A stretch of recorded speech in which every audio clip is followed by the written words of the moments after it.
What happens when one of television's most trusted interviewers sits across from one of the most polarizing figures in modern royalty? At first, it seemed like a calm, dignified exchange. But as the minutes passed, the tone shifted.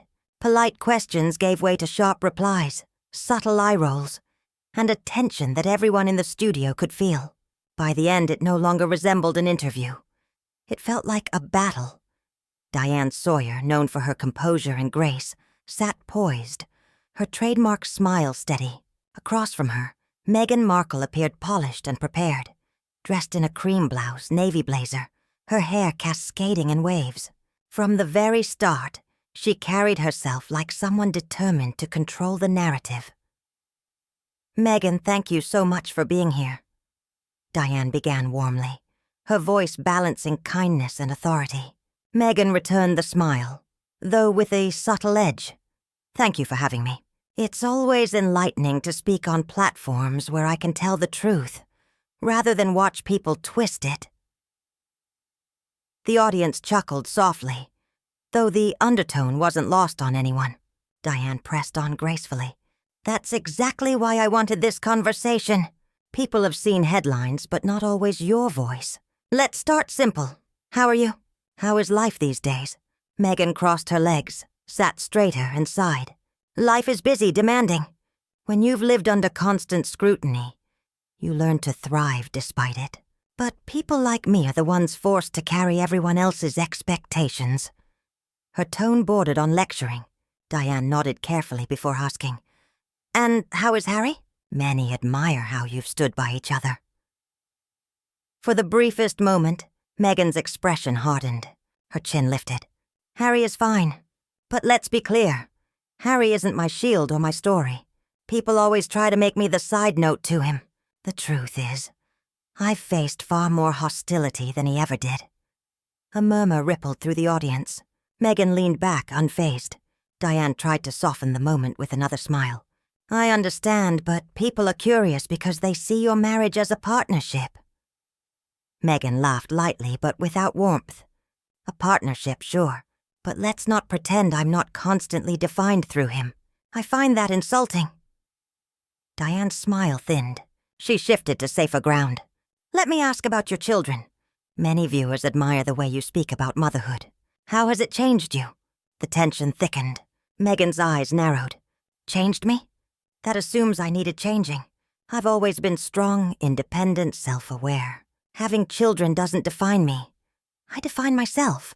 But people like to suggest motherhood somehow redeemed me, as if I needed redemption."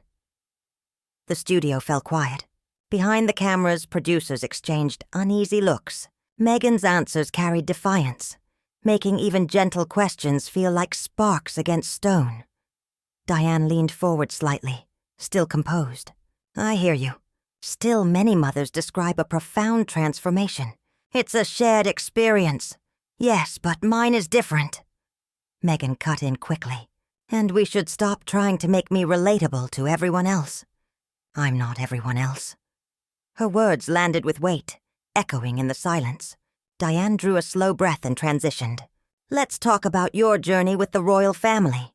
You've spoken openly before. But how do you feel now, looking back?" That was when Meghan's expression sharpened again. Her jaw tightened, her eyes flickered with irritation, and her voice turned sharper still. "Honestly, I feel like any mention of the royal family is a trap. Every time I'm asked about them," Meghan said, her voice tightening. "It's not curiosity. It's judgment disguised as interest. I don't owe anyone answers about an institution that thrived on tradition at the expense of individuality." The words sliced through the air. For the first time, Diana's polished smile flickered. Though she recovered almost instantly, she nodded, acknowledging the statement without conceding. The tension had fully arrived now. What began as a refined interview was shifting into a tug-of-war. Meghan's tone carried a trace of arrogance. Diana's composure was being tested in real time. The cameras pushed closer, capturing every nuance of Meghan's expression. Her elegance had cooled into something sharper. She leaned back, arms loosely crossed, not to be managed, but to take control. You've spoken about the challenges of entering the royal family, Diane said smoothly. At the same time, many point out that the titles, the visibility, and the recognition also brought opportunities. Do you see that balance? Meghan's laugh was abrupt, almost cutting. Opportunities? Let's call them what they were. Chains. Those so-called opportunities were expectations to perform, to smile, to play a part in an outdated play. You might see it as a gift. I see it as exploitation. Diane nodded unfazed. I hear you. But some would argue that visibility also gave you a platform to amplify your causes. Women's rights, mental health, racial equality. Didn't it allow you to make a difference? Meghan tilted her head, a smirk tugging at her lips. At what cost? I didn't need a tiara to care about women's rights. I didn't need a palace to speak about mental health. The irony, Diane, is that people act as though, without the royal family, I wouldn't have had a platform. That's insulting! Her words landed heavily. The audience shifted in their seats. Some clapped softly. Others exchanged uneasy glances. The edge in Meghan's answers cut through what should have been thoughtful dialogue. Diane leaned forward, her voice still calm but firmer now. No one would deny your passion or your talents. But visibility is powerful, whether intended or not. Being part of the monarchy elevated your voice globally. Meghan's eyes narrowed. Elevated by whose standards? I was making a difference long before they knew my name. People should stop pretending I owe gratitude to an institution that didn't even want me. That was the sting. Diane's calm wavered. If only for a breath. She straightened her notes, buying time. She'd interviewed presidents and dictators, but Meghan's defensiveness carried its own venom. Let's shift, Diane said, her tone lighter. Your Netflix series. Its first season was a major success. There are reports, rumors really, that you requested a larger budget and more control for the next season. Can you comment? Meghan's brows lifted, her lips curling into a cool smile. Rumors. That's your word, not mine. But let me be clear. When you create content that reshapes narratives, you don't ask permission. You set the terms. If people want my voice, they need to understand it comes at a premium. Quality isn't free, Diane. The remark jolted the room. A few audience members gasped. Diane, ever composed, kept her tone steady. I understand that perspective. Still, some critics frame it as demanding. Meghan didn't hesitate. Demanding or refusing to settle for less than what I deserve? Funny how women with standards are called difficult, while men with the same standards are called leaders. Don't you find that interesting, Diane? Her cadence shifted, less like an interviewee, more like someone issuing proclamations. Diane folded her hands deliberately. That's a fair point about double standards, but let me press further. Do you think the backlash is less about gender and more about perception? That perhaps the public feels disconnected when calls for privacy are paired with very public contracts and productions? The temperature dropped. Meghan's smile disappeared, replaced with a glare that froze the room. Perception, she said coldly, is a lazy word. People believe what they're told by tabloids and journalists, Meghan said, letting the word linger like an accusation. They thrive on contradictions. Privacy doesn't mean silence, Diane. Privacy means I choose what to share, when to share it, and how. That's power. And yes, I've earned it. Her tone was condescending, daring Diane to push back. The silence stretched taut, like a rope ready to snap. In the control room, producers whispered urgently about cutting to commercial. But Diane lifted one hand subtly toward the floor manager. Not yet. She wanted this to play out. The veteran journalist smiled again, but this time there was steel behind it. Let's pivot slightly. When you think of your time in the royal family, what do you feel? Anger? Sadness? Relief? Meghan leaned forward, her voice dripping disdain. I feel nothing. Honestly, they're irrelevant to me. I don't wake up thinking about a crumbling institution. I've moved on. It's the media that won't let go. The words landed like a hammer. Gasps rippled through the audience. Diane blinked slowly, choosing her words with precision. You don't think the royal family remains relevant in any way? Meghan laughed sharply. Relevant to who? To people clinging to fairy tales and outdated traditions. Maybe, but not to me. They're a relic, Diane, a museum piece, and I refuse to live my life as someone else's exhibit. Her arrogance filled the studio like smoke, thick and suffocating. Even Diane's legendary calm was beginning to crack. Her lips tightened. Her pen tapped once against her notes. A small tell, but a tell nonetheless. Meghan, Diane said carefully, you've built a career on speaking truth, as you call it. But doesn't truth also require humility? The question was soft, almost gentle, but its edge was razor-sharp. Meghan froze for a beat, her jaw tightening. Humility? She scoffed. People only demand humility from those who dare to stand tall. I've bowed enough in my life. I won't do it here. The words hit like thunder. The audience leaned forward, silent, caught between awe and discomfort. Diane inhaled slowly, giving the smallest nod, as if to acknowledge to herself that the storm had arrived. The polished civility of the opening was gone. The battle lines were drawn. Meghan sat back, arms folded, her face set in defiance. Diane mirrored her stillness, pen resting idly on her notes, her composure thinning like glass under pressure. Let's move into something personal, Diane said, her tone still professional but noticeably tighter. Your husband, Prince Harry. Many see him as central to your story. How would you describe your relationship today, given the pressures and attention you've faced together? Meghan smirked, tilting her head with a dismissive chuckle. Harry and I don't need to prove anything to anyone. Our marriage isn't some soap opera for public consumption.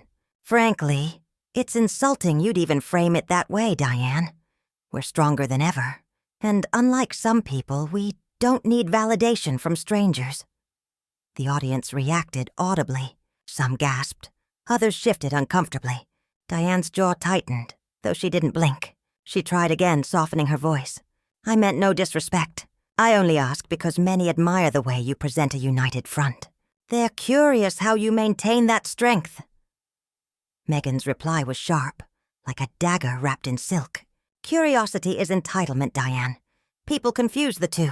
Our private lives aren't fodder for headlines, no matter how badly interviewers want one. The sting was unmistakable.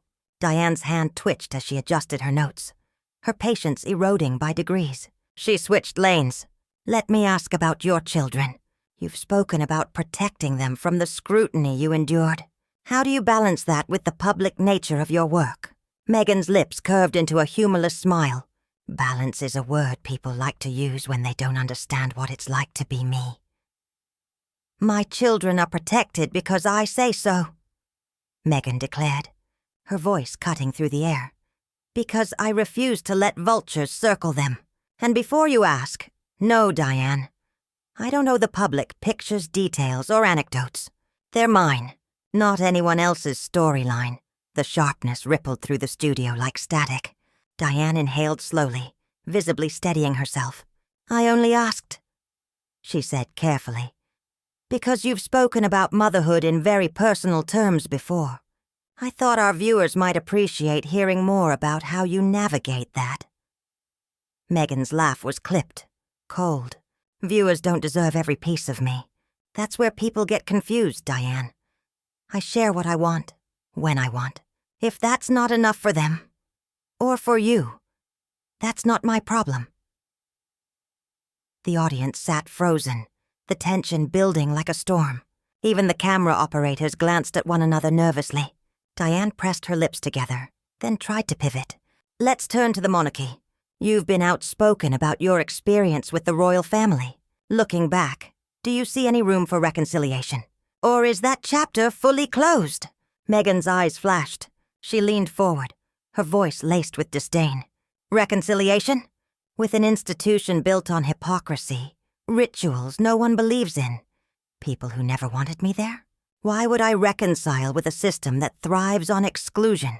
That chapter isn't closed, Diane. It's burned. The words hit like dynamite. Murmurs rippled through the crowd. Diane blinked, momentarily shocked, but Meghan pressed on. People like you love to romanticize the monarchy. Fairy tales, castles, crowns. For me, it was a gilded cage. And the sooner people stop expecting me to bow down in gratitude for being trapped, the better. Diane's patience wavered. Her pen tapped once against her notepad, sharp and deliberate. "Meghan," she said evenly, "it's important to remember that while the monarchy has flaws, it gave you a global platform. Don't you think at least some acknowledgement is owed for that?" Meghan scoffed, her irritation rising. "Acknowledgement? I owe them nothing. They owe me for putting up with their nonsense as long as I did. I built myself long before that palace. Harry may have been born into it, but I brought the authenticity. Without me, they'd still be just another tired royal family, scrambling for relevance." Gasps filled the studio. Diane's face hardened, though her voice stayed calm. "That's a bold statement." "It's the truth," Meghan snapped, her tone openly combative.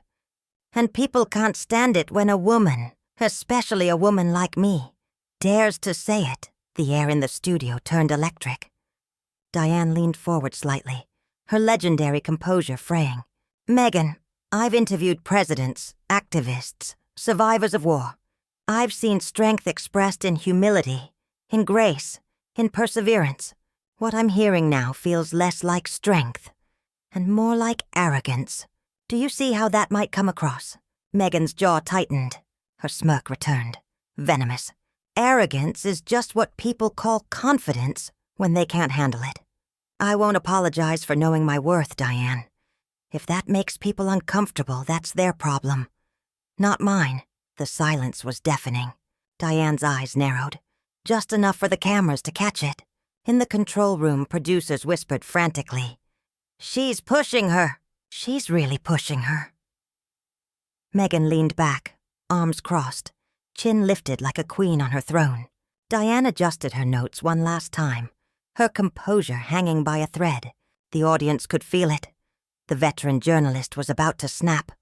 The silence stretched, heavy, unbearable. Then Diane leaned in, her voice low, deliberate, and sharper than it had been all night. "Meghan," she said, "I've given you the space to tell your story. I've listened as you dismissed, deflected, and talked down to me. And to this audience," Diane said, her voice low but cutting. "Let me be clear. This isn't strength. It isn't authenticity. It's arrogance. And frankly, it's unbecoming." The audience froze. In the control room, gasps and frantic whispers filled the air. For the first time all morning, Meghan's composure slipped. "Excuse me?" she said, her tone colder now. Diane didn't blink. "You've spoken of privacy while chasing the spotlight. You've rejected the monarchy while profiting from every ounce of its visibility. You demand control while mocking anyone who dares to question you. And through it all, you've treated this conversation, me, and the people watching at home, with contempt." "Enough!" The studio buzzed with whispers. Meghan's mouth opened, then shut, her eyes flashing. "You have no right. I have every right." Diane cut in, sharp as glass. "I've sat across from presidents and survivors who've shown more humility in 5 minutes than you have in an hour. You talk about power, Meghan, but power without grace is just ego. And that's what you've shown today." Meghan's breathing quickened. She leaned forward, trembling with anger. "You don't know me. You don't know what I've endured. And yet here you are." Diane pressed, unwavering, painting yourself as the sole victim, dismissing every truth but your own. Without Harry, without the royal family, without the platform you claim to despise, you wouldn't be sitting in that chair. You wouldn't be here at all." The words landed like thunder. The audience gasped audibly. Meghan's face flushed crimson. Her lips trembled, but no words came. Diane's voice hardened. "You came here today, and instead of grace, you showed condescension. Instead of dialogue, you lectured. Instead of respect, you gave contempt. This program will not continue that way. Not here." Meghan shot to her feet, yanking her blazer closed. "This is outrageous. I won't be spoken to like this." Diane's reply sliced through the air. "Then perhaps you shouldn't come on shows expecting to be worshipped instead of questioned. That isn't journalism, it's theater. And we don't do theater here."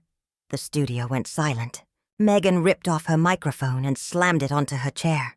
The crack echoed like a gunshot. "This interview is over," she hissed.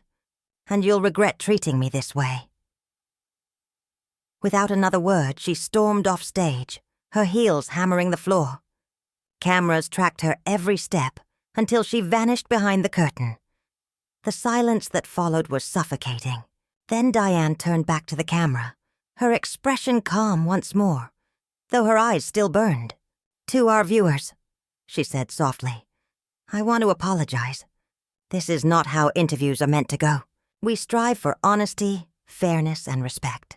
What you just witnessed was none of those. And for that, I am sorry."